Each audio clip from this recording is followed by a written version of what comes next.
Jamaica versus Japan, Lyon, 26th of June, 1998.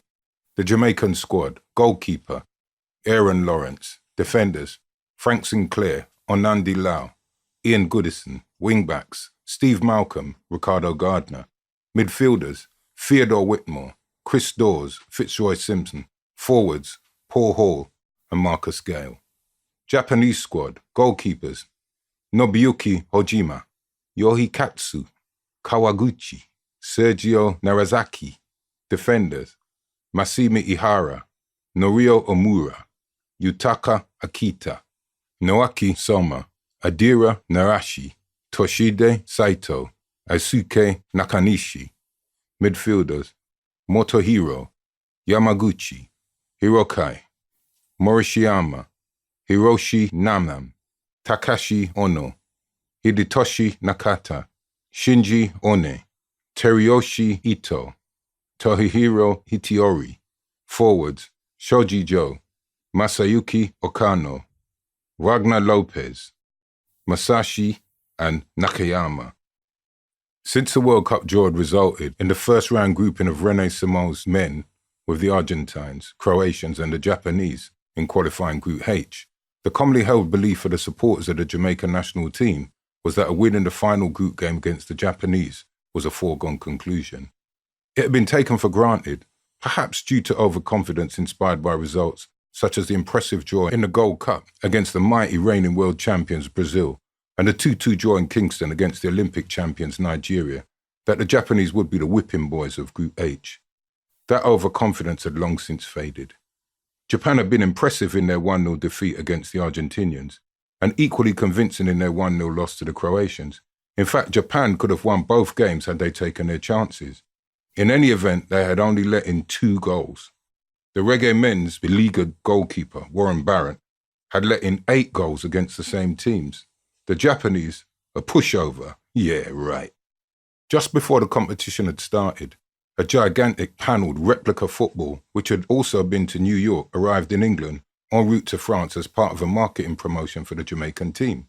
The ball, as tall as a small building, had already been inscribed with messages of goodwill from US-based fans, and now those residing in the UK were implored to add their messages and signatures to the ball. One humorous person had written, "Jesus saves. I hope our goalkeeper does too." Apparently, after picking the ball out of the net 8 times, it was evident that our goalkeeper didn't, at least, not often enough. In fairness, though, it has to be said that those 8 goals were not really all the goalkeeper's fault.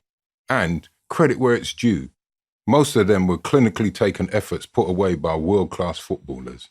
Anyway, the trip to the match was the longest by far of any journeys made on this Jamaican adventure, the match being set to take place in the Mediterranean south of France, at Lyon. This time the supporters were less noisy. The bravado displayed on the way to the earlier group matches had lessened. It's funny what 8 goals in the back of your own goal can do. So yes, there was less noise, but optimism still reigned. The feeling still lingered that victory could be achieved if Robbie played well, if Dion did, if Tapper Whitmore showed what he's undoubtedly capable of, if Blacker Boyd and Marcus Gale were turned loose on them, if Ricardo B.B. Gardner could find another one of those teasing runs and inch-perfect crosses. If. So the journey was quieter. Don't get me wrong, though, because whilst the journey was quieter than the journeys to Lens and Paris, it was far from quiet. After all, a day on the runway at Heathrow or JFK international airports would have been quieter than the journeys to Lens and Paris. As ever, there were the comedians amongst the travelling fans who thought that, had they themselves been in their prime, they would have put up a better showing against the Croats and Argentines than the teams picked by Simoes. In fact, if you were to hear some of the travellers speaking that Friday morning before the match, boasting about their own soccer talents, you would have thought that not only would they have been professional footballers, but that they, each of them, could have taken on the Croats and the Argies single-handedly and on the same day.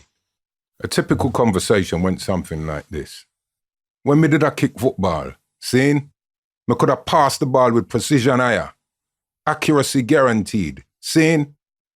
Them the youth that can't pass the ball. Shut up your mouth, man. You can't even pass win. And you man tell me said that the ball you pass or the other night was no damn good either. Yes. So when I say they were quieter on this journey, well, you'll appreciate there is a difference between quieter and being quiet. Eventually, after a journey taking the supporters along the winding roads of rural France, Leon loomed in the distance. Although quantities of rum and lager had been consumed, as always, those supporting the cause remained in good humour. In fact, some, it could be said, were in very, very, very good humour by the time they arrived in Lyon, trust me.